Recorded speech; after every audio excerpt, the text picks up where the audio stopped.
રક્ષાબંધનનો પવિત્ર તહેવાર આવી રહ્યો છે, પણ શું તમને ખબર છે કે રાખડી કોઈ પણ સમયે બાંધી શકાતી નથી?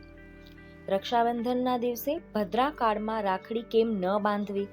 રાખડી બાંધવાનો શુભ સમય કયો છે? ભાઈએ કઈ દિશામાં બેસવું અને રક્ષાબંધનના દિવસે કઈ બાબતો કરવી અને કઈ બાબતો ટાળવી? આજના વિડીયોમાં આપણે આ બધી જ મહત્વની વાતો જાણીશું, તો વિડીયો અંત સુધી જરૂર જોશો.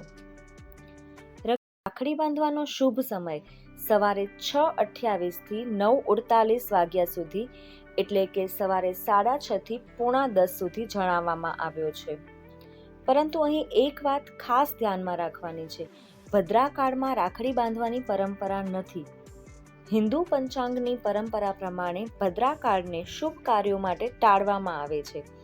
એટલે રક્ષાબંધનના દિવસે ભદ્રાકાળ ચાલી રહ્યો હોય ત્યારે રાખડી ન બાંધવી એવી પરંપરાગત માન્યતા છે. રાખડી બાંધતા પહેલા તમારા શહેરના પંચાંગ પ્રમાણે ભદ્રાકાળનો સમય ચોક્કસ તપાસો.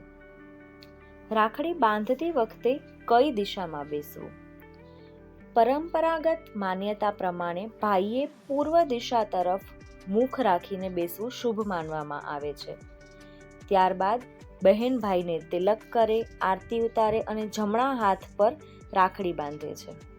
પરંતુ દિશા અંગે અલગ અલગ પરિવારોમાં અલગ અલગ માન્યતાઓ જોવા મળે છે, તેથી તેને કડક નિયમ તરીકે ન લેવું.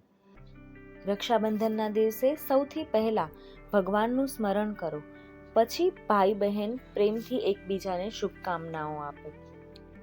બહેન ભાઈને તિલક કરે, આરતી ઉતારે અને રાખડી બાંધે. ભાઈ બહેનને ભેટ આપે અને હંમેશા તેની ખુશી અને સુખ માટે સાથ આપવાનો સંકલ્પ કરે. અને સૌથી મહત્વની વાત, ઘરના વડીલોના આશીર્વાદ જરૂરથી લો.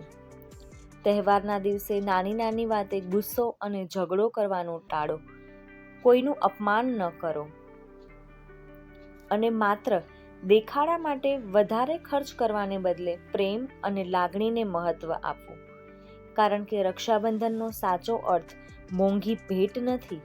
તેમનો સાચો અર્થ છે ભાઈ બહેનનો પ્રેમ, વિશ્વાસ અને એકબીજાનો સાથ.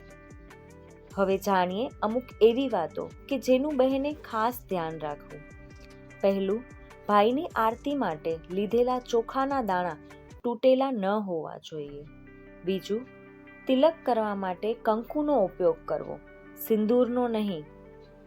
ત્રીજું, આરતી માટે વપરાતો દીવો ખંડિત ન હોય તેનું ખાસ ધ્યાન રાખવું. માણસ માત્ર, ભૂલને પાત્ર.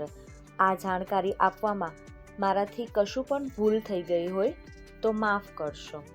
વિડીયો ગમે તો વિડીયોને લાઈક અને શેર કરવાનું ના ભૂલશો અને આવા જ વિડીયો જોવા માટે અમારી ચેનલને સબસ્ક્રાઈબ કરવાનું ન ભૂલશો. આભાર.